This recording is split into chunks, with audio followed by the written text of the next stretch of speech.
All right, y'all, we're gonna get started this evening. Welcome to A2NewTech. I'm Brian Kelly, your monthly host. Who's here for the first time this evening? All right, awesome. Without fail, we have about like 30% maybe, sometimes as much as 50% new people coming out each month. So welcome, first timers. What I like to share is if you do anything this evening other than enjoy the pitches, make sure you meet at least one person you stay in touch with, whether that could be a future co-founder or maybe a developer you're working with.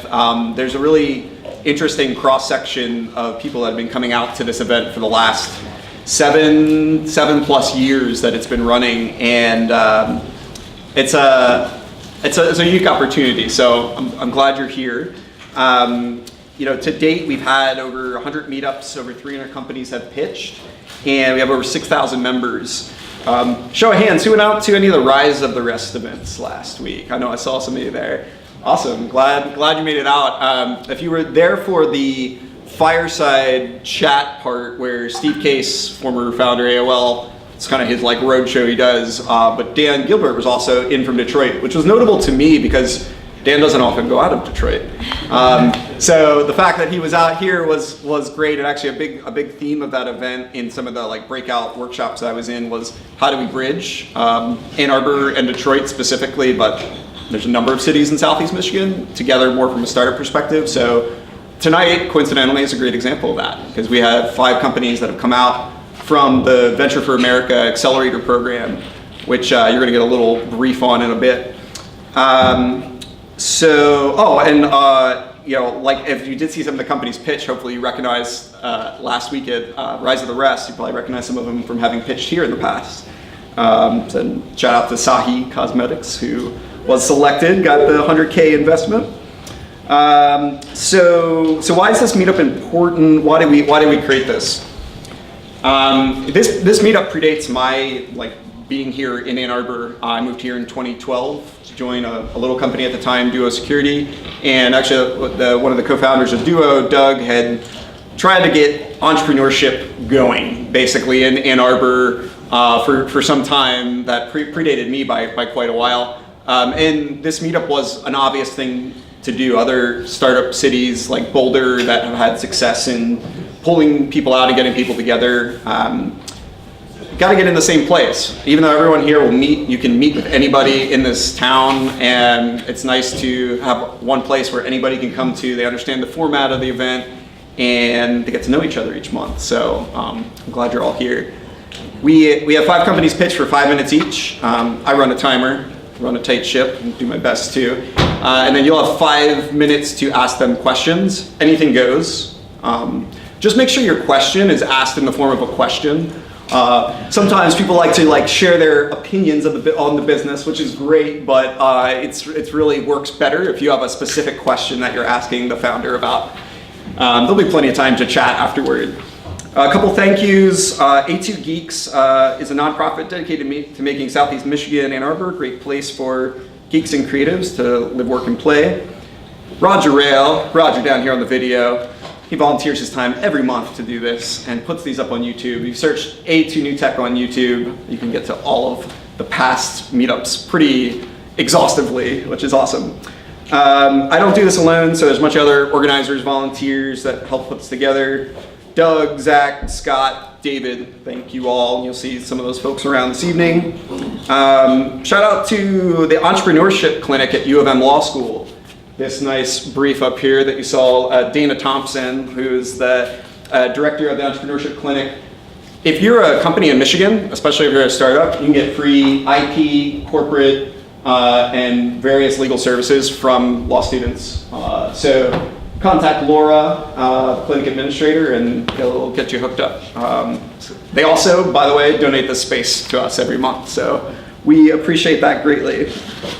Tonight, after the event, we'll go over to Pizza House, which is just a few blocks from here. And for a few months now, Ann Arbor Spark has been picking up the tab. So free pizza on Ann Arbor Spark. Ann Arbor Spark, if you don't know, they're committed to bringing together organizations and individuals to support growth of companies and creation of jobs. They do a lot of great stuff for startups in town, and as well as the service organizations that support those startups. All right. If you know someone who might want to pitch in the future, or if you want to pitch, email organizers at A2NewTech.org or find me or one of the other organizers. We are spoken for November. I think all 5 slots are full, but we have some room in December. So that's usually within a month or 2 I can get you in. Main criteria that we try to hold each company to is that you have some kind of traction in terms, ideally in terms of revenue, but even just monthly active users. Like you're beyond the idea stage, you built a prototype, you have some early indications of traction. That usually means you're ready, at least for this event, to pitch at. I don't have much on podcast this month. I'll try to recommend one I like every month. Just the one that I listened to last night, the Daily, the New York Times one. This guy recently visited North Korea, and it was like his story of going there recently. It's pretty interesting, so check that podcast out. I know most people probably listened to it already, but that was pretty great. All right. So silence your phones if you haven't yet. If you're going to tweet, use the hashtag A2, the number 2 NewTech. And with that, I'd like to welcome our introduction to our 5 pitches tonight. So Sergei, I want to welcome him down. Sergei is an EIR with Venture for America. He's going to tell you a little about VFA and how they're helping find top talent around the country and training talent right out of college to help them become startup leaders and founders in cities like Detroit, Baltimore, New Orleans, and more. With that, welcome, Sergei. Thanks, Brian.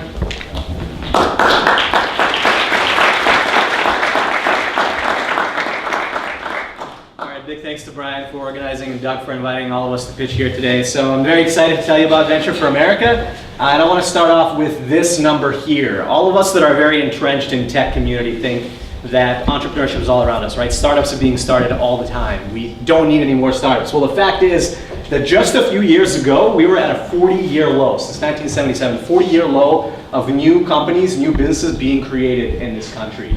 And this is actually a big indicator, a big driver of jobs in this country, so it's hugely important. And this is a problem that Venture for America set out to solve from its founding. Before I tell you about what we do at Venture for America, I want to tell you a brief story about myself. I started my first company my sophomore year in college.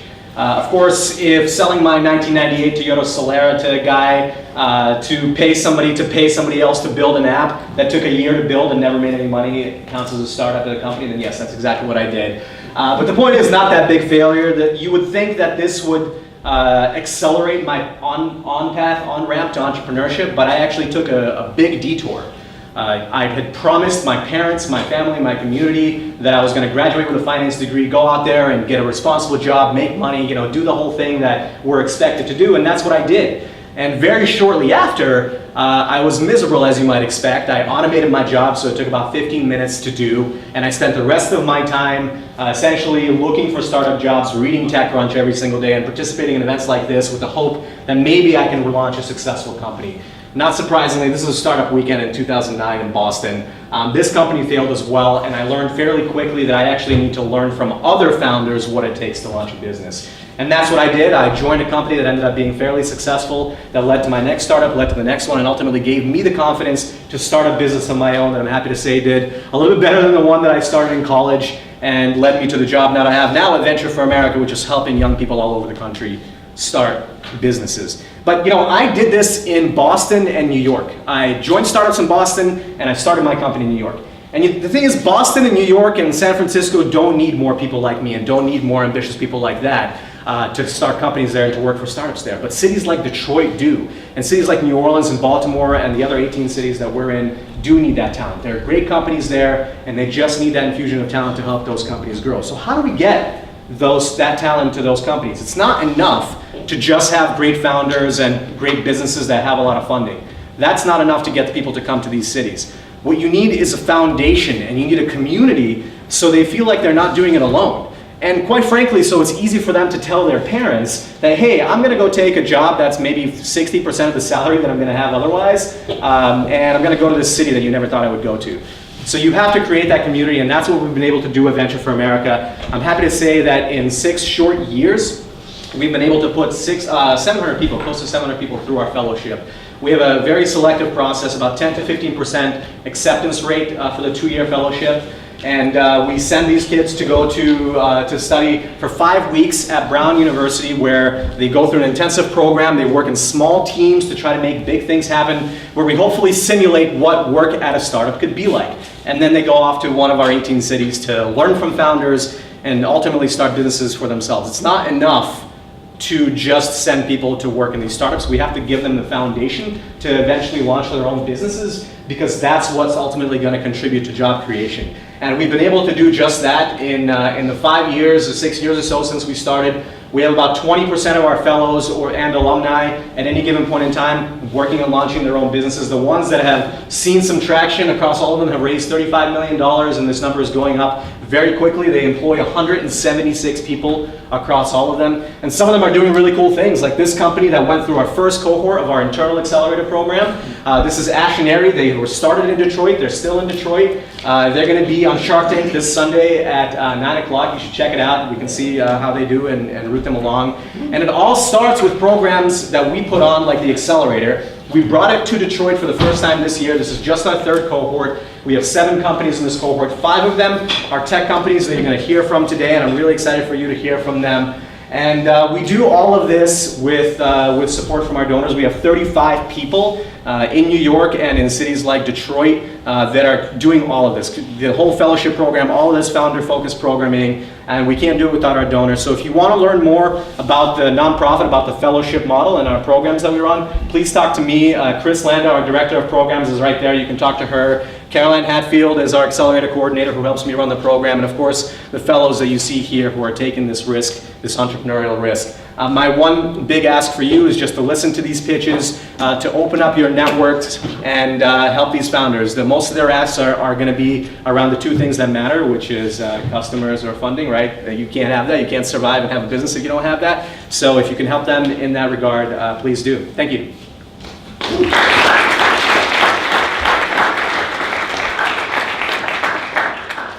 Alyssa, come on down. So first up, you're going to hear from Alyssa Gill. Her company is called Place Market, and Place Market is an e-commerce platform featuring curated products made across Metro Detroit. Thanks. Okay, hello everyone. My name is Alyssa Gill, here to tell you a bit about my company, Place Market. So why did I decide to start this? As a Venture for America fellow in Providence, Rhode Island, as a side business, I launched a clothing brand called Home Team. It was Providence-centric, and a proceed of the sales actually went towards nonprofits that supported local entrepreneurs. And fortunately, I was able to make over $5,000 in sales in just 30 days through a crowdfunding campaign put on by a competition put on by Venture for America. And I think this was really because I was able to communicate my story to potential customers via video. They could hear from me about why I was starting the brand, how it could potentially help other entrepreneurs if they supported it, and so on. And when I came to the accelerator, I actually plan to expand the brand here to Detroit, leveraging e-commerce to continue Providence sales, but to create Detroit products as well. But unfortunately, e-commerce platforms weren't really made for me to communicate my story to customers as I did in that crowdfunding campaign. Etsy was really more for crafty folks, not really for people like me building brands. Amazon is crowded, saturated with every product, of course, you can imagine. And even Detroit-based sites like Detroit Built & Co. and All Things Marketplace allowed me to share every single detail about the product, but almost nothing about myself, to kind of build that rapport, build that trust with any potential customers. And I think the problem is twofold as well. People are looking for Detroit fashion, according to Google Trends, but all they're really seeing is Shinola. So I think there's an opportunity to address this, which is what I'm working to do. So my minimum viable product is Detroit Market, which is a online shopping experience centered around the stories of local fashion designers so that they can communicate to you directly about their brand, about building their brands in Detroit, being a fashion designer in Detroit, which is of course not necessarily known as a fashion hub to most. So meet actually our first featured designer, Laura Collier. She works in financial services during the day, but at night, on nights and weekends, she's focused on trying to carve out a high fashion luxury streetwear niche in Detroit. She's committed to sourcing all of her products locally, hand making them herself, and is aspiring to have a downtown retail location where people can really see her making these products and of course buy them as well. So take a second to hear a bit about Laura's story. Streetwear has a known reputation for being hard and oftentimes androgynous.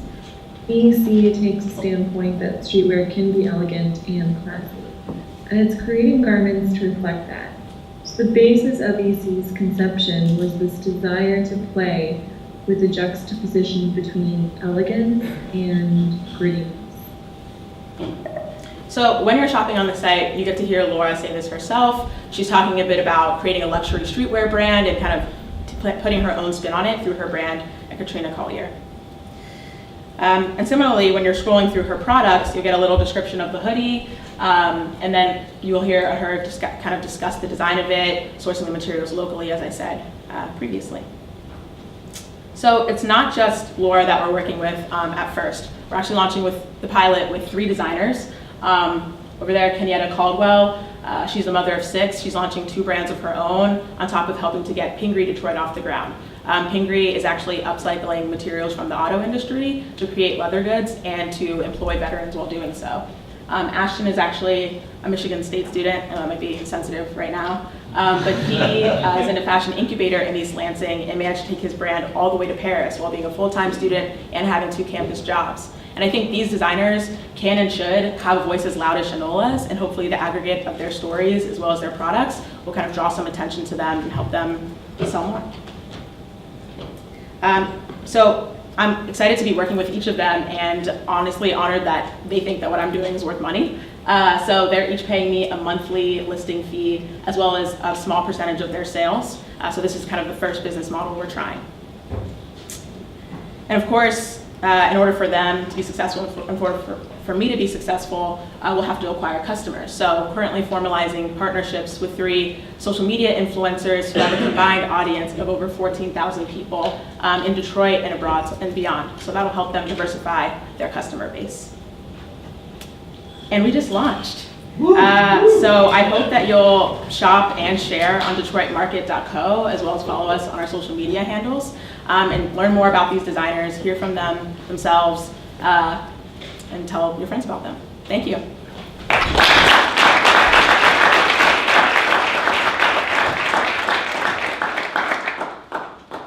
Let's kick off questions for Alyssa.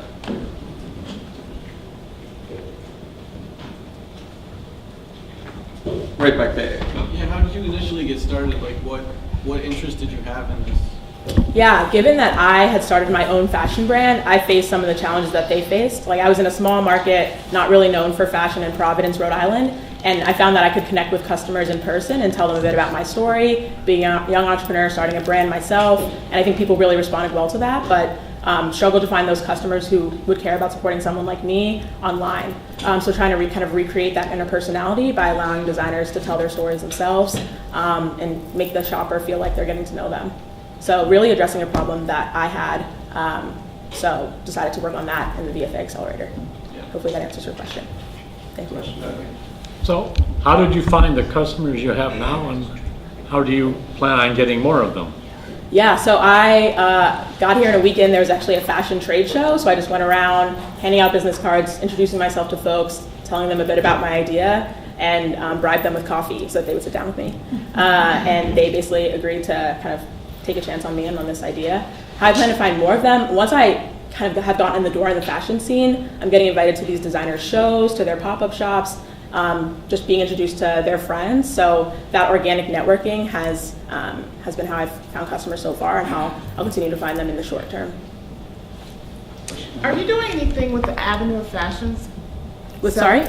The Avenue of Fashions in Detroit, 7 Mile, Woodward, 8 Mile area? I'm not yet, Okay. but maybe we can talk after. Yeah, you can. Thanks. Do you have any competitors or some semblance of competitors? Yeah, definitely. So one of the websites on the slide, Detroit Built & Co., they're basically curating all different types of products from across Detroit. And so I consider them a competitor, although they're not focusing in the fashion niche as I am right now. They're saying, oh, we're going to tell their stories and feature different Detroit products. So I consider them somewhat of a competitor. And there's also All Things Marketplace, which is more of an Etsy style. There's many entrepreneurs can upload their profiles and their products, and they're based here as well. And kind of in parallel with Eastern Market as well, so that's a competitor of mine. So how specific are you getting in terms of making the website for each client that you have? So if you can expand more on that. Yeah, that's a great question. So I'm basically, I think the rough template is that they can either work with me to create video or audio. So like one video that will kind of describe all their pieces and the brand at large, or audio for each individual piece and the brand at large. So there's that, and then they can use their photography. I found that brands are very particular about their photography, so that's on them. But other than that, there's not a ton of customization. Are you gonna, sorry, follow up? Yeah, go ahead. Are you gonna build up, thinking about maybe building that into your pricing model and maybe more options for them or something like that? Yeah, definitely. I think there's opportunities for upselling on like more content creation support, SEO, things like that. Thank you. Yeah. What's the number one channel going to be? Is it, like YouTube or Insta or SEO? Yeah, Instagram. I think Right. Instagram is really the strongest channel for fashion. That's where all the models and influencers have huge audiences. So that'll be the main channel.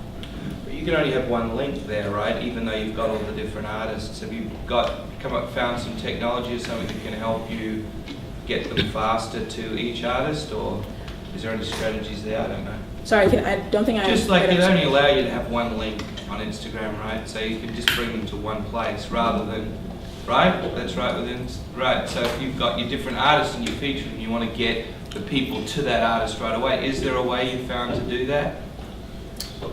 Nice. So they're driving to their website, but is that highlighting a specific brand? It's a technical question. We'll get to it. I want to ask you a related question.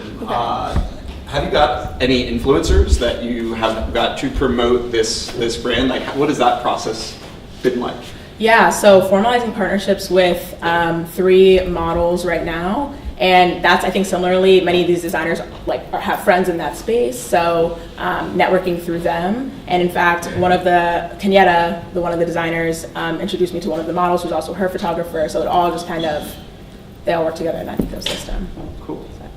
All right, I see my timer about to go up. Let's give Alyssa another round of applause.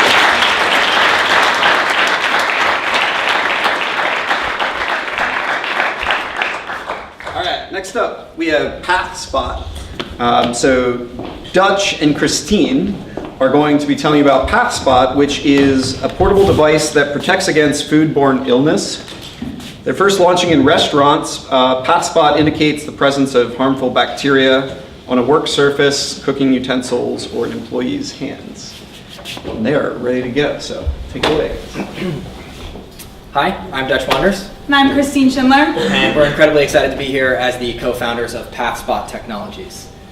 So I have to start with a question. How many of you avoided Chipotle after hearing about their foodborne illness issues? Yeah, so if you have your hand up, then you're not alone. Their stock actually dropped 55% since their first link to foodborne illness. And then there's some other similar well-known brands that suffered from similar fates, as well as countless numbers of small restaurants as well. In fact, in our market research, we found that $75,000 is the average loss to an establishment that's linked to just one case of foodborne illness. This is legal fees, retraining of staff, and temporary closures while the investigation is completed. But it does not include damage to their brand and lasting impact on the number of customers that are willing to come in. So every year in the United States alone, 1 in 6 Americans get sick from foodborne illness. This results in 128,000 hospitalizations and 3,000 deaths. Of these illnesses, 70% are directly tied to the restaurant industry, and 40% specifically because of lack in proper hand washing protocols. Which isn't surprising considering that the Washington Post reported less than half of restaurant workers effectively and consistently wash their hands after using the bathroom. Experts agree that the #1 way to protect against foodborne illness is by frequent and effective hand washing. However, the current solutions have lots of potential for human error. There's the signs that we see that say employees must wash hands before returning to work. Some restaurants require use of gloves or changing of gloves, or have a timer that tells people when they should wash their hands or how frequently, and others post logs next to the sinks or step-by-step instructions. But we think it's time for a technical solution. Our world needs a solution that can minimize human error while also is easily to learn and implement into a restaurant and provides confidence for the employers that they know their staff is effectively washing their hands. That's why we created PathSpot, which is our patent-pending system that protects restaurants and their customers from the threat of foodborne illness. Our device integrates with a mobile application on your tablet or cell phone and allows users to place their hands underneath the device for a scan. In less than 3 seconds, they receive notification if they have any contamination on their hands. Green, you're all good, or red, rewash, before someone gets sick. And then managers can go in and review data analytics and see if there's any gaps in their hand washing protocols and procedures. So we're starting in restaurants. There are 1 million restaurants in the United States, and 30% of those have a lot at stake in terms of their brand because they're chain restaurants. Also, 60% are within regions that either have county or state regulations that obligate them to post their sanitation grades and their inspection reports, either in their front window, in a local paper, or online. So they feel the most pain. So our strategy within that market is to target the outliers, either the highest end, which have earned the trust of their community, rely upon that trust, and really want to maintain that highest level of sanitation. If they get someone sick, they have a lot to lose. So we can help them maintain that reputation. As well as the opposite end, so someone who has 1 or 2 blemishes on their report, and we can help them get back on track and earn the trust of their customers. So we've talked to hundreds of restaurants, and we've found a couple partners that care about sanitation as much as we do and are helping us validate as we're in early stages of testing and of our device. And we also have a large number of organizations in our pipeline that are continuing conversations on how they can use PathSpot in the future. So, but we don't want to just stop with restaurants. There are a lot of industries that could benefit immensely from our technology. So these are industries which have a lot at stake in ensuring that they maintain the highest standard of sanitation. Dutch and I started working together about 6 years ago when we started our first Engineering 101 lab report. And we continued as we earned our degrees in biomedical engineering from Duke University, as we founded and scaled a national nonprofit organization together, and as we validated the technology behind PathSpot in the last couple of months. We think that our desire to make an impact in our communities, our passion for healthcare, and our ability to work quickly make us a really great team. But we know that we need help as we go into our next steps. In the coming months, our plan is to manufacture our device for durability and for scale, and to work with many different people in the industry, and especially with restaurant insurance organizations, licensing companies, and public health departments and inspectors. We also want to continuously expand our network of restaurateurs and franchisees. If you or anyone you know has any experience in these industries, we'd love your help and support. Please reach out for feedback on our product. Thank you.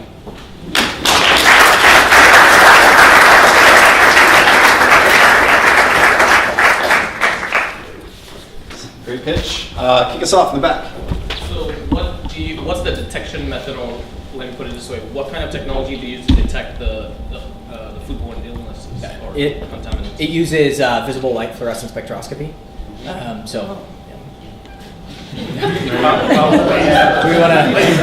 We can go more in depth. Optics, light, reflections, and fluorescence in the contamination. So it doesn't use any disposable materials or harmful rays. It just uses light and the way that light reflects off the properties in the contamination. Yeah, so if I'm forgetting to wash my hands, why am I not forgetting to put my hands underneath this contraption? And if I'm taking the time to put my hands underneath this contraption, should I just take that time to wash my hands? So currently the biggest issue is that people aren't washing their hands enough.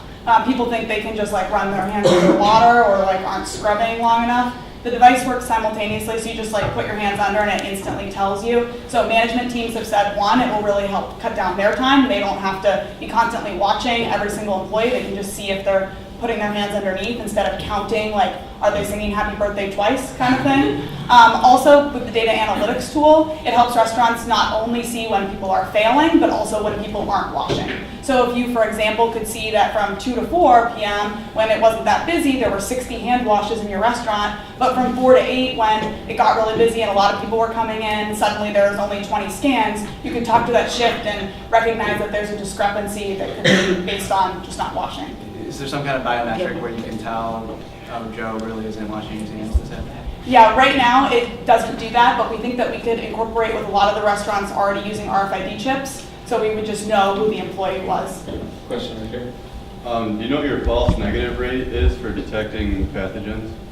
Yeah, so we're just now starting our actual incorporation. We haven't done any third-party testing in the restaurants yet. We just have started with a couple of small restaurants, so we don't have that number, but we recognize that that might occur. Luckily, most restaurants aren't super concerned with that because the only con is that they have to go back and rewash their hands for 30 seconds. So there's not a huge risk at the false I meant false negative as in it doesn't detect the pathogen? Oh, yeah. It should detect the pathogen every time, unless there's like, yeah, it just should. We have more of an issue with maybe something else lighting it up instead of the pathogen, but it will detect the pathogen every time. Question. So I'm really curious about the technology. Like, are the pathogens actually like reflective of this, and they show up in the later? Yeah, so 98% of foodborne illness is spread through fecal contamination. So we are specifically highlighting trace amounts of fecal contamination. And as we talk to, that might sound gross to this group, but as we talk to restaurant owners and operators, they actually get really excited because obviously you can have plenty of bacteria on your hand that's going to be completely harmless. And that's why we specifically target the fecal contamination. Yeah, that makes sense. All the way up in the back. How much does it cost and how long does it last? Yeah, so we're currently working on bringing the cost down as we manufacture. So if anyone has connections or advice on that, we'd love to hear. But the price point that we've talked to people about in general and has seemed acceptable is around $350 to $400 up front for the installation, and then $35 per month to manage any maintenance or support that's needed. We kind of model it after the point of sale systems, which are the things that are replacing cash registers where you just swipe your credit card on a tablet. Many restaurants view this as a similar type of technology because it also integrates with tablets. What is the status of intellectual property? So we are currently patent pending, and there are a number of things. Obviously, we've tried to patent everything under the sun that we could think of, but there are a number of parts that we think will specifically stick, including the algorithm for processing the wavelengths of light. How did you come up with the pricing model? I know you're saying it's similar. I mean, to me, this is something that's going to revolutionize the industry. It should be more expensive. That's my opinion. Yeah, to start, we definitely want it to be something that's more feasible because restaurants haven't heard of it before and don't know why they might need it. One of our other techniques is we're in conversations with some restaurant insurance companies that might offer like a break on their insurance that they have if they install something like this. So we're still keeping the price really low while we work on getting restaurants to adapt. So it's like you're going to do some prototype runs at a low price, get some data, show an amazing difference, and then charge, right? Exactly. I like the way. All right, final question. Did you bring it in here tonight so we can all see It's installed, but we can give you the locations of the restaurants if you want to go try it out there. All right, thanks guys.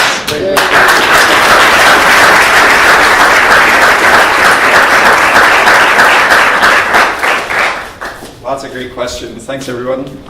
Next up we have Balto. So Christopher is going to tell us about Balto, which understands phone conversations in real time. It understands the conversations and in real time it cues sales reps with the best thing to say at high impact points in the call. Now, somebody that's worked at like inside sales and at software companies with inside sales teams, I'm super interested to hear about how this one works. So, Christopher. What's interesting about it to you?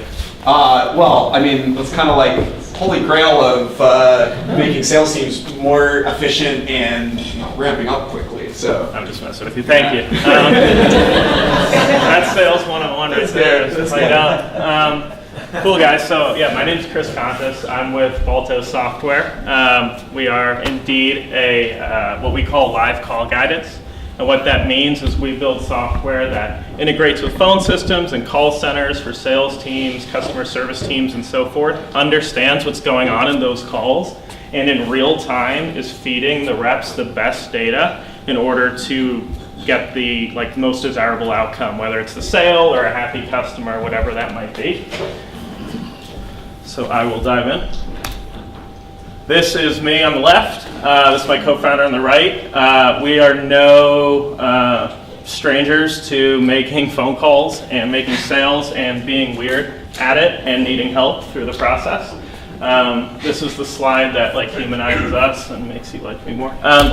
So 74% of top companies, when surveyed, this is from Forbes, say that sales coaching is the single most important thing that they want their managers doing. Unfortunately, managers spend less than 20% of the time actually doing it. Coaching is inefficient, it's impersonal, you have to take your reps off the phones in large scales, there's high turnover. We've all called big companies before, had those interactions with those people. You can kind of put together in your head why they might not be exceptional. There's also one more problem, and that is that 60% of what reps learn in 1 week is lost. The forgetting curve is a real, well-documented psychological phenomenon. And when you're on the phone getting yelled at by a customer, it's really hard to remember what your manager told you a week ago. And when you pull up that call a week later and go over it, you've already forgotten about it. Everything is sort of moved on. So we realized that sales training doesn't work because it's what we call post-mortem. It's after the fact. So here's the solution. It needs to come in real time. Immediate reinforcement has been psychologically validated as the single most important way to break and build habits. So here's Balto. This is a very rudimentary version. The audio is coming through the computer. It analyzes through the audio or the server in a call center and is feeding the reps answers to their questions. It's detecting pain, listening for all kinds of things. We customize it for each of our clients. This is a little bit of our mantra. Nothing, in order to be successful in sales or in customer service, you don't have to do anything crazy, but there is a handful of predictable things that reinforced over time will make you successful. So here's a case study of one of our customers right now. They're an outsourced call center, and a couple big clients pay them every month basically to lease their sales reps. One customer in particular called in to see how these reps were doing, and they failed horribly. This was their second biggest account, and it was on fire. And this was why. The reps rarely identified pains.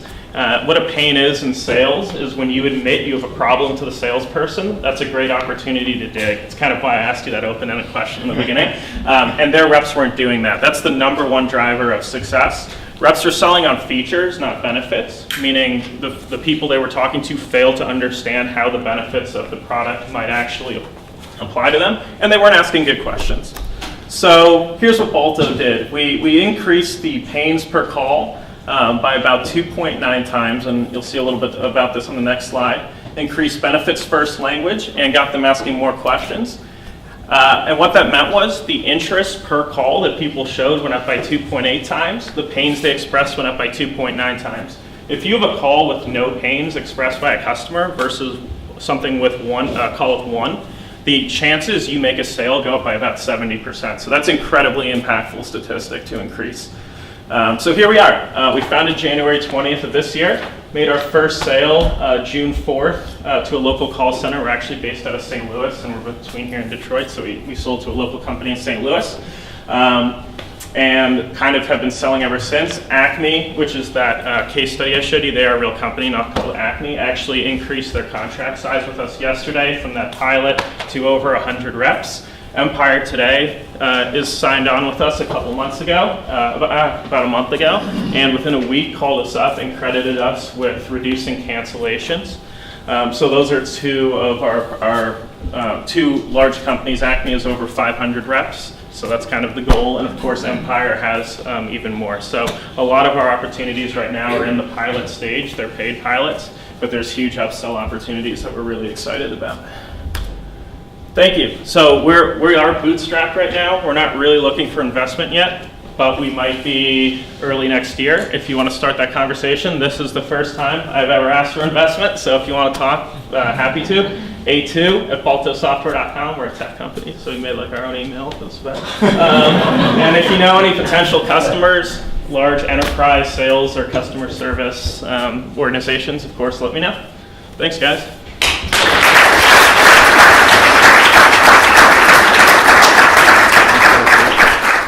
Great pitch. Who would like to kick off questions? Yes. Great. So my first question is, do you have anybody involved in your team with behavior science? If so, how does it relate? How does their position relates to the voice recognition and specialization to the sales call via diverse fields in terms of you may be selling, technology, pharmaceuticals, or whatever? It's a really good question. So there's a couple pieces to that. As far as actual people we have on our team that are familiar with that, the closest people we have to that are some professors at WashU in St. Louis that have been very helpful for us. What we found in our data, we process over 1,000 phone calls a day, is that about 80% of every phone call is the same. If a customer calls in and says, like, I hate your company, it doesn't matter what industry you're in, like, that's a problem. It's that last 20% or so that we have to customize, and we price for that customization when we do an onboarding. So a company like Empire, for example, already has their scripting. They know what they want their reps to say. They'll send that all to us, and we'll build it in. And of course, then we'll make suggestions over time when we're looking at their data and trying to improve their language. But it's that last 20% that we feel comfortable making the changes with. Does that answer your question? Yes. Okay. How do you charge for it? We charge an upfront implementation, and then we charge per user per month. And it's waterfall pricing. Yes? So is it just the words, or is it catching the tone as well? Good question. So it's more word-centric than tone-centric. What we found is that we can make a kind of bootleg tone analysis too, because certain words correspond to certain moods. So by using the keywords, we can kind of get statistically significant data, certainly in post-call. We analyze all of our data. We track up to 40 variables at a time for these companies, present that to the manager. So that's where we can see what's driving outcomes and where we can get an idea of what we call voice of the customer. We can get an idea of what the people are saying when they call in. Yes? So it's, you can tell the sales rep to slow down. What happens if you can't understand the customer? It's a good question. So we're lucky that speech analytics is getting a lot better. If you have someone on a speaker in a car, yelling and has a heavy accent, there's a chance, of course, Balto won't be able to pick it up. If you can't understand what they're saying, there's a good chance Balto can't. The thing though with Balto is if let's say you have a sentence with 20 words in it, and Balto were only to pick up 10, the odds that at least somewhere in those 10 that Balto, based on all the data we have, can make an informed suggestion about what can be helpful is a pretty high probability. If it has no idea, it just shuts up and tries not to be distracting. Yes. Are you? I'll defer to you. Sweater right there. What is the onboard time for a typical customer? Depends on how fast the customer is. So with Acme, that was a 2-week ramp up because they needed it quickly. They were very communicative, and they just sent us everything, and we're like, go, and we're like, we're a startup, we need money, so we'll just sit here and do it. And we got it done in 2 weeks. But the bigger companies take a little bit longer. They might need more manager buy-in and stuff. The fastest I would promise a big company is 2 weeks. I think the right way to do it is about a month, and the right way to do it, I shouldn't say this in sales because it's probably short selling big enterprise contracts, is a 90-day pilot where we can ramp everyone up. Question in the middle. Oh man, I'm still doing What's the impact that you have seen in the servers? I mean, one of the problems that we used to have in call centers is the impact that they do is speech analytics they do in servers, these companies. Have you seen, does it have a heavy load? So that's a problem we are aware of. None of our customers have actually complained about it. Well, your operation that you're having is very small. So for folks who didn't hear it. You said you have 1,000 calls a day. I mean, that's pretty small. I mean, in my company we have 30,000 people. So that's a lot of calls. In the millions. Yeah. So we compress the audio tremendously. We do a lot of stuff to limit the amount of information that's going in and out.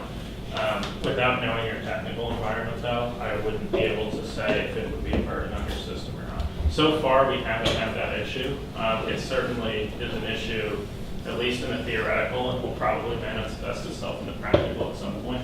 But none of our current customers seem to have the problem. So you have to defer to our dev team.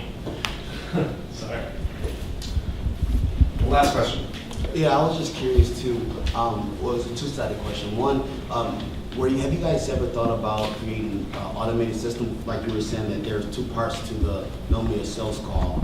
Have you guys considered automating the first part and then having a salesperson pick up the second part? That's the first part of the question. And the second part is to... You get one part, sorry. Oh, sorry. It's a good question. So I think our philosophy, so the reason we called it Balto is I don't know if you guys know the dog Balto that like led this sled team of humans in Nome, Alaska and got this medicine to this isolated town and saved them. We're a big believer that like leading a human to say the right things is more impactful to a customer than like a recording. There's plenty of like technologies out there that try to mimic humans. Maybe one day we'll become that company, but in the meantime, we're still betting on people and their ability to deliver things more impactfully with the assistance and guidance of technology. So, thanks, guys. Thanks, Chris.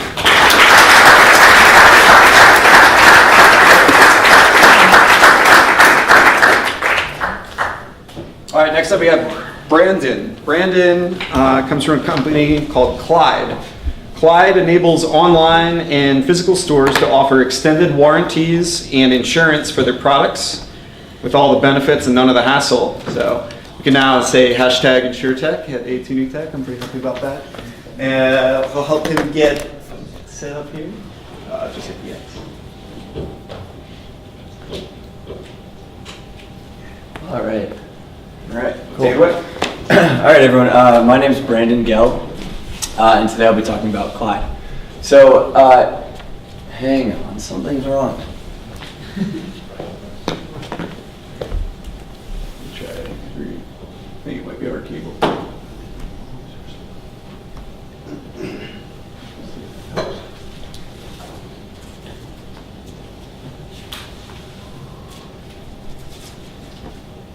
There we go. That's better. Yeah, we're good. All right.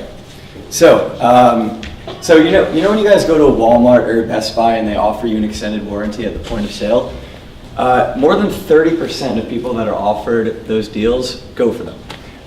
And while that seems like that actually it's 2% of revenue for like Walmart or Best Buy, but it leads to more than 50% of their annual profits. So it's a huge profit driver for these big box stores. So the goal of Clyde is to offer this kind of solution for independent stores. The reason that they can't do it themselves is that these stores can have better relationships with insurance companies that big box stores can currently offer. In addition to that, it's really hard for them to manage this kind of program. So the solution is Clyde.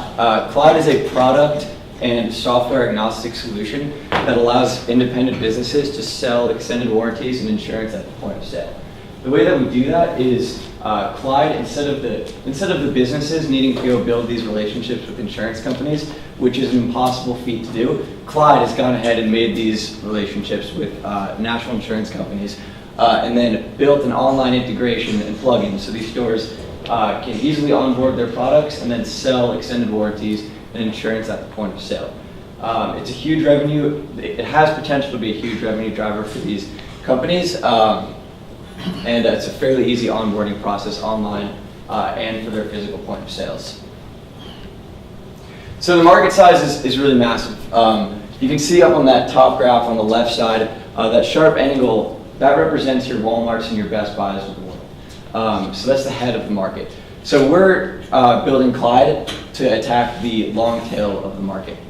In that space, there's about 110,000 companies that make between 15 million and 180 million in revenue a year. And this is a massive market. So if you consider the amount of companies that are making between 0 and 15 million a year, that's a huge number of companies. It's almost incalculable and growing every year.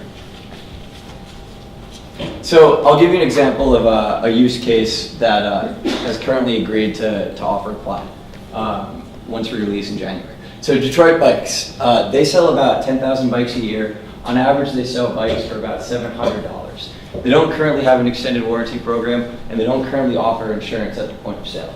If we captured 10% of their customers and again, the industry average is 30% at the point of sale, that would lead to $63,000 for our insurance partner, $35,000 for Clyde, and $21,000 for Detroit Bikes. And this is in addition to the actual sale. It's really important to keep in mind that this is a singular company. So we're building Clyde to be able to be software and product agnostic. So we can, any company that sells a product that we want to support, so that's jewelry, furniture, instruments, anything that has a high monetary and emotional value, we're able to support them. And it gives a huge, it's a huge value to their customers and a huge monetary value for the business itself. So our go-to-market strategy initially is to integrate with Shopify and the Shopify point of sales. In addition, we're going to be building an online platform that allows any physical store to be able to sell this if they have a computer or a mobile device. The reason that we're doing that is that Shopify has a really strong community of users, and they have like just very easy integration protocols. After that, we'll be breaking into almost all e-commerce platforms that currently allow app integrations. So where are we at so far? We're currently in conversations with very large national insurance providers. Development is underway and we'll be launching in January. And we have more than 10, businesses that are committed to using this. So if you consider what a deal with Detroit Bikes would be like, if you extrapolate that just to 10 users, that's a significant amount of revenue for all parties involved. So the team includes myself, our CTO, and our lead developer. We have an awesome advisory board of founders of e-commerce app companies, presidents of e-commerce companies, and members of the advisory board that have been involved in insurance for a long period of time.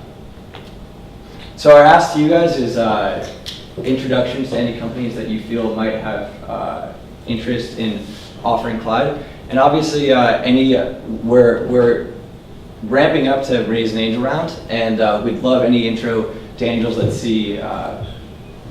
see benefits in e-commerce and insurtech companies. Thank you.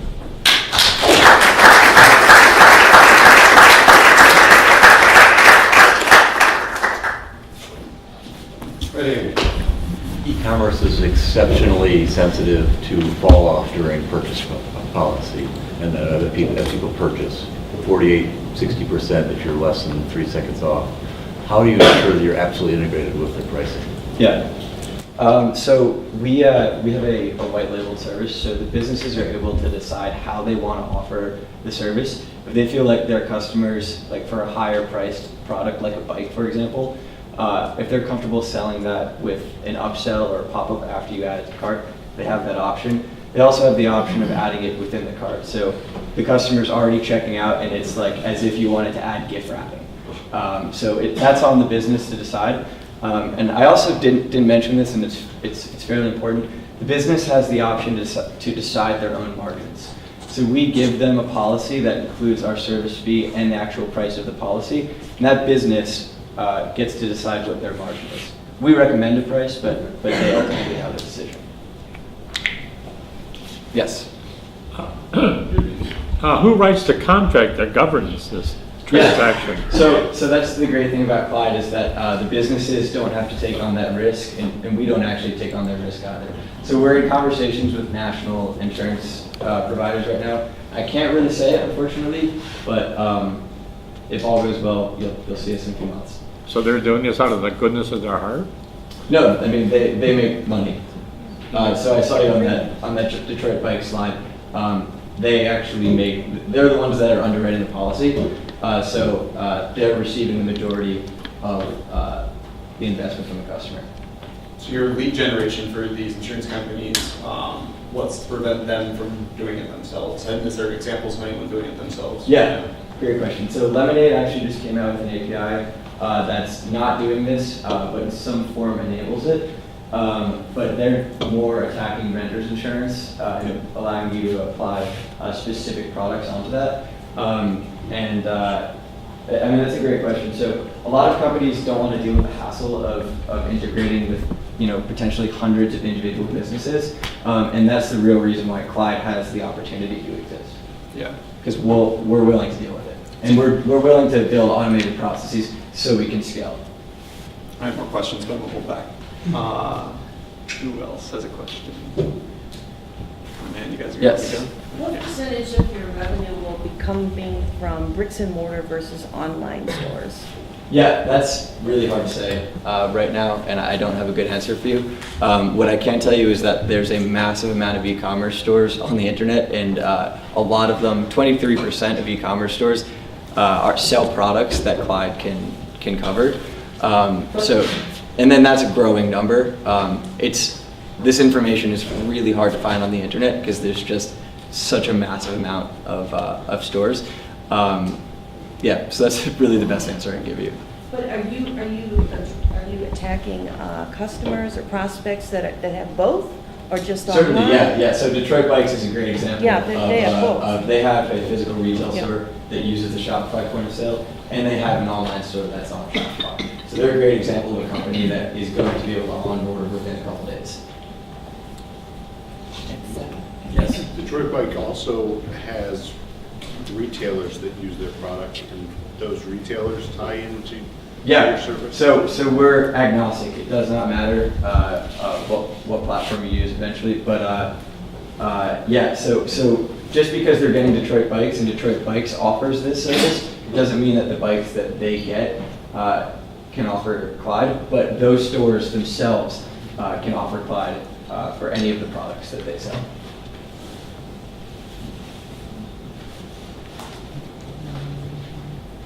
No, I forgot the question I was going to ask.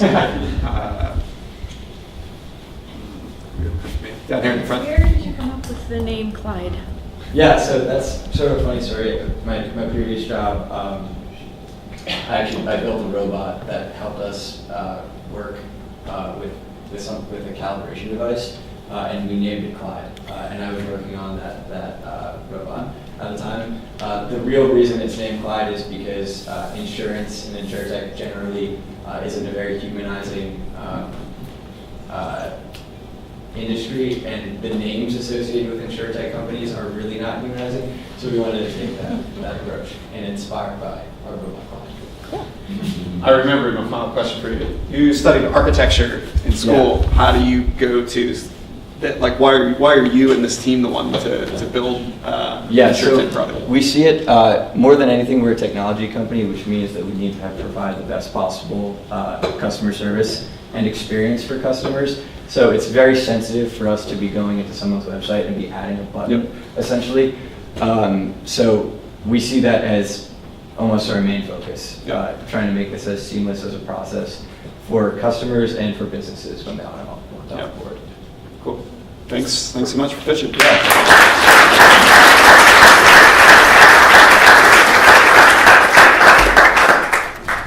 All right, you've made it to the last pitch. We actually added this one on like this week because somebody was out of town and now they're in town. So Drew from Eagle Eye Golf. Actually, Eagle Eye Golf is the name of the product. Drew's company, Peak Performance Ninja's mission is to help elite athletes reach their absolute peak. Eagle Eye Golf, their first product, is a practice tracking mobile app for golfers. And this is the second mobile app training golf company that I know of in Ann Arbor. All right. Let's see if this actually works.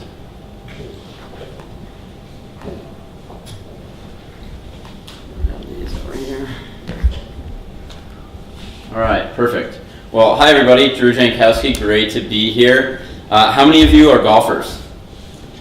Anybody play competitively? All right, well, I still want to talk to you later, but you may not be my target user. So this is me circa spring of 2011 at the Ivy League Championship. And if you kind of Tarantino back a year before that, I was at Dartmouth and one of the last two guys on the team and had pretty much no chance of playing in that conference championship. So I knew that I had to do something to figure out how to improve and make it there in the following year. So I delved into my own statistics, my own data, tried to figure out how to learn from it, and I read a lot. I read about the mental game, statistics, But I found that really there's this big gap in the marketplace. There's nothing that brings those two things together. So spending the time on my own to really dig in and build an Excel model, I was able to continuously improve over that year. And back here in the Ivy League Championship, I ended up actually making it to the tournament and doing pretty well.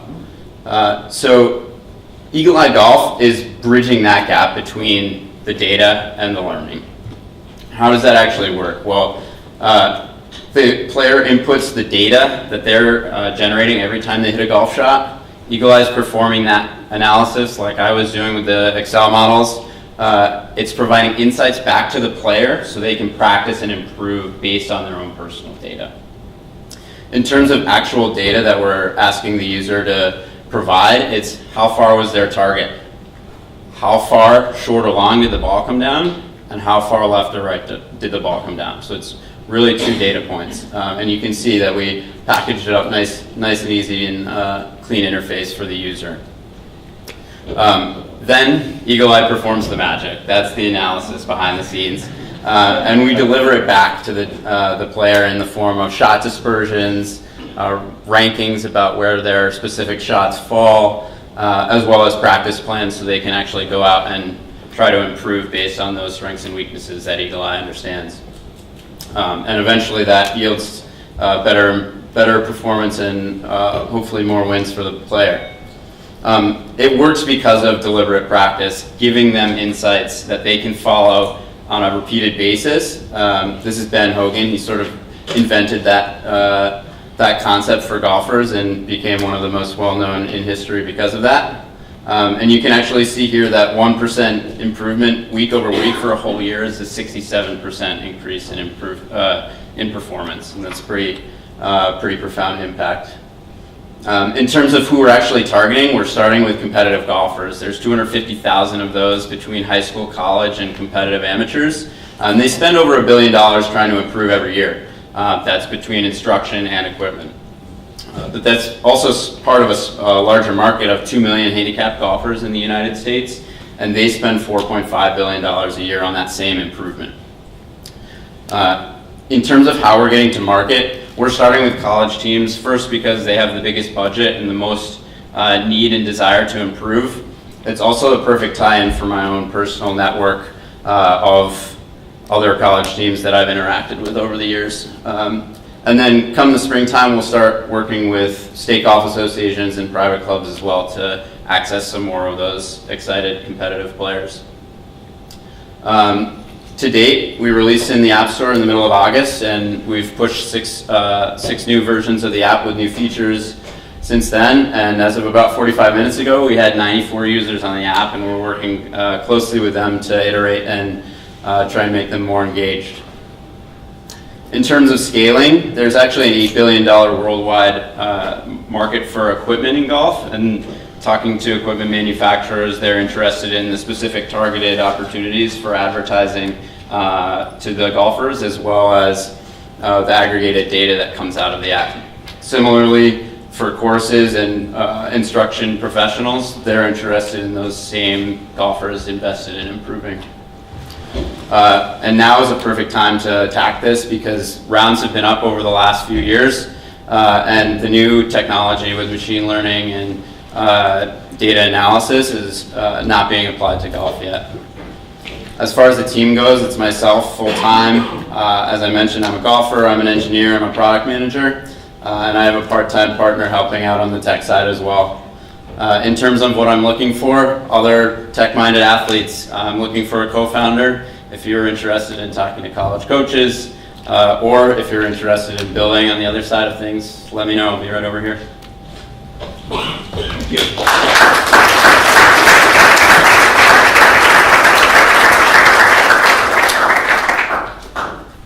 Questions? Right down here. So you had the scatter plot of all the different shots, and that evaluates what the accuracy of the... So the actual overlay on there is your 95% confidence interval where it's going to land. And is it telling you when your app is figuring out, oh, you're standing too far this way, your foot's over here? Is it Not just yet. Stance? Okay. It's more, so on that side, it's teaching you how to play based on this being your particular shot dispersion. Gotcha. So do you hook up with the radar tracking applications? Not yet. We'd love to if you know anybody who works at one. So how much of this app that you have now, well, that will translate over to your next sport? That's a good question. So right now it's actually free in the App Store, and that's why we're talking to the college coaches, trying to get an understanding of what their budgets look like. It'll probably be sold to the teams as a whole.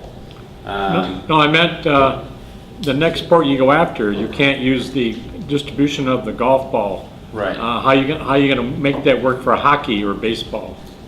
To be determined. I don't have a good answer for you right now. Oh.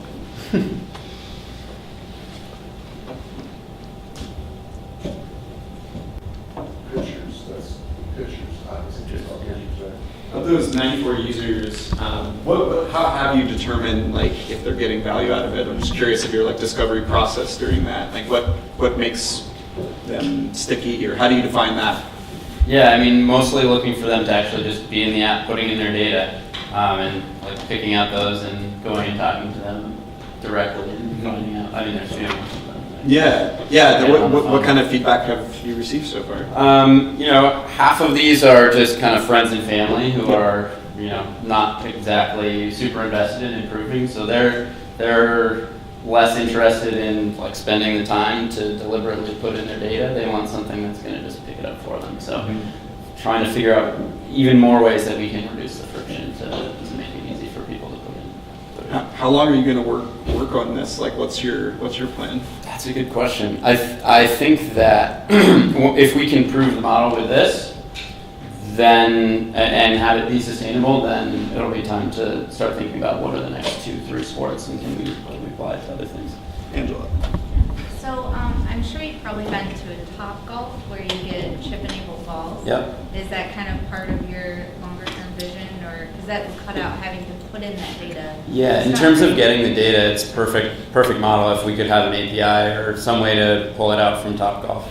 But I'm thinking like not in Top Golf, like they just have a ball that has the chip and then they could play wherever, right? Yeah, it's coming.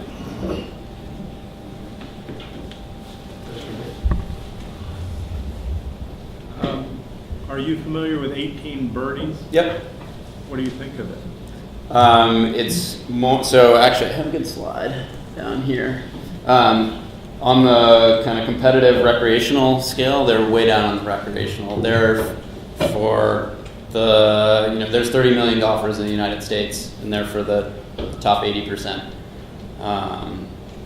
Eagle Eye is focused on the college, high school, competitive amateurs. That answer your question? I think they just throw things at the wall and see what sticks. I've just seen them out there advertised. I saw them on CNBC, I think, and so you say they represent 80% of the market? They're going after the 25 million that are going a couple times a year. They're not interested in helping their golfers improve. So it's good to know who your customer is then. Yeah. Last question.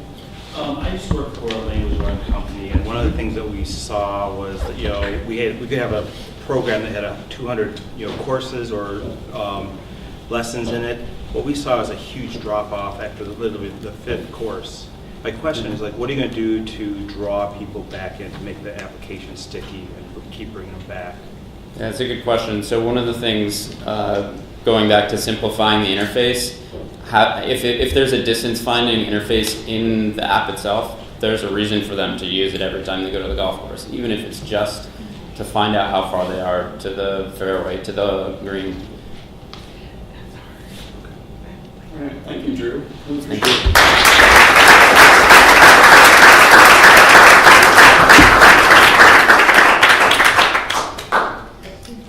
Okay, you made it through all the pitches. Hope you enjoyed them. Now we always make time for community announcements. So if you're hiring, if you're looking for a job, if you have a meetup, if you're looking for a co-founder, it's all welcome. If you could just make a line over here for anyone that has an announcement. And while people are getting to make an announcement, I have a request, which is if you're going to Pizza House afterward, we're trying to get a head count. So Phil, this man right here, over from Spark, either he's going to count your hands, you want me to take a picture? No, I'll go. You'll count. Okay, so just raise your hand wide so he has a sense of how many pizzas to order. All right, we're gonna call that 20 people. It's so much easier. Oh yeah, please make an announcement. Hi everybody, as you said, my name is Phil from Ann Arbor Spark. I'm the event manager there. If you are looking for a job, or if you know of any family who are in need of a job in our tech community, we are throwing an event called Tech Homecoming. It will be November 22nd. It will start around 4 o'clock. It's free to anyone looking for a job. We have great employers who will be there. It's a very casual event, a way for you to get in touch with them and see if their company is a company you'd like to join. So we've got Google, doing security, Torrent Consulting, and many more. So please, all you have to do is search online Tech Homecoming Ann Arbor. It'll be the first thing that pops up, and you can register from there. Thank you. I'll see you guys at Pizza House.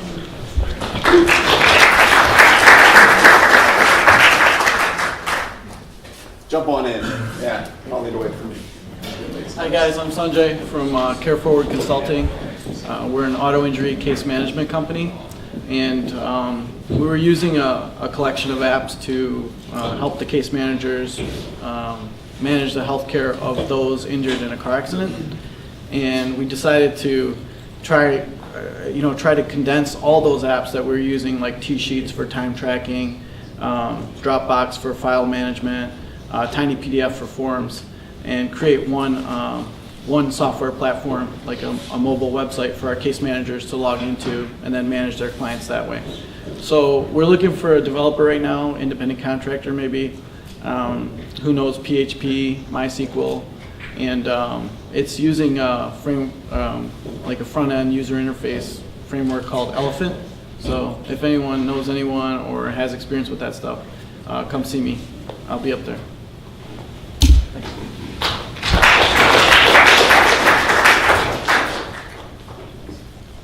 Hey everyone, my name is Troy Shepard. Hi, I'm Audrey. We're students at the Transactional Lab and Clinic here in the law school, and we offer high quality and free legal services. They're primarily intended for tech companies and other organizations that normally wouldn't be able to afford such services. We operate as a law firm. We're under the supervision of experienced clinical professors in major firms around the country. And we tend to focus on corporate contracting and other organizational needs like client agreements, supplier agreements, website terms, and operational agreements and bylaws. So we're another resource that you can use here at the law school. We'd love to help you with your problem solving when it comes to your legal needs. We'll be in the back if you have any questions or if you'd like to meet with us. Thank you.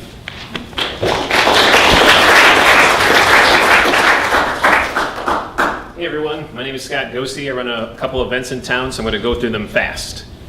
First, 2 weeks from now, we have an A2 Spooky Tech. So if you want to come out and drink, we're having it on Halloween at Cafe Felix. It's on the same meetup page as A2NewTech, so sign up, it'll be fun. You don't have to dress up unless you want to. Coffee House Coders, if you want to learn how to code, or if you saw a startup here and you said, hey, I want to do that too, Coffee House Coders meets every other Wednesday. We'll be meeting next Wednesday. It's on Ann Arbor Coffee House Coders Meetup. And if you're looking for space for your new startup or want some co-working space, the Tech Brewery has open desks available, both shared and dedicated desks. If you want to have a space for your startup to come on in and we'll get you set up.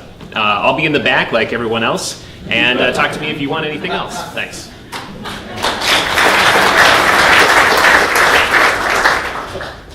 I'm Ken Van Camp. I'm an information security specialist, cyber security. So any of your startups, people are trying to steal your ideas. So, I'll give you a card afterward if necessary. But if you're interested in locking down your information at your companies, talk to me afterward. I'll be over here.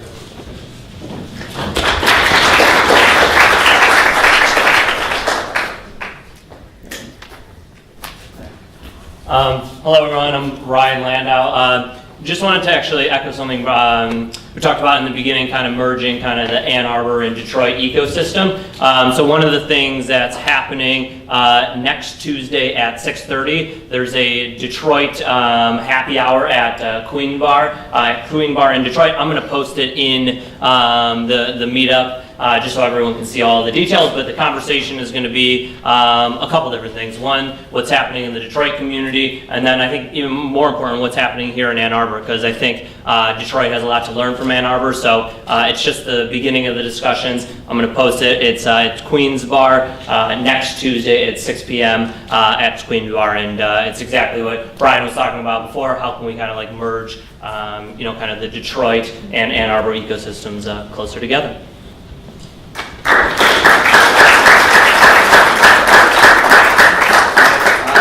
Shameless self-plug time. So you guys remember like a couple months ago, I was like trying to find a product to get around, build a company around. Well, found that product. It's called Census, CENSYS.io if you want to check it out. It's an internet search engine for devices and servers. And you might say, isn't that done already? Turns out pretty important, especially for information security. My co-founder Dave Corcoran over there, we've partnered with 3 other folks from University of Michigan, and we'll be announcing this next month. So my ask right now, we have one very important engineering position that we need to fill. It is in, I would describe it as startup DevOps. So you're going to be doing everything from monitoring, getting our continuous integration working, so somebody that is willing to get hands-on. If you know anyone that works in that position right now, this is very interesting, hot equity opportunity, all that good stuff. But we're going to build a company here in Ann Arbor, and I'm really happy about it. I'll pitch it in a couple months here, once maybe in December. So with that, we'll be back here November 21, Tuesday. We have 5 companies: Memray, Ecolection, Diet Suck, and then others that I'm trying to get confirmed. But I hope to see all of you back out here. If you want to hang out longer tonight, find us over at Pizza House, 618 Church Street. It's just a short walk away. And if you want to pitch, organizers at A2NewTech.org. Thanks for coming out.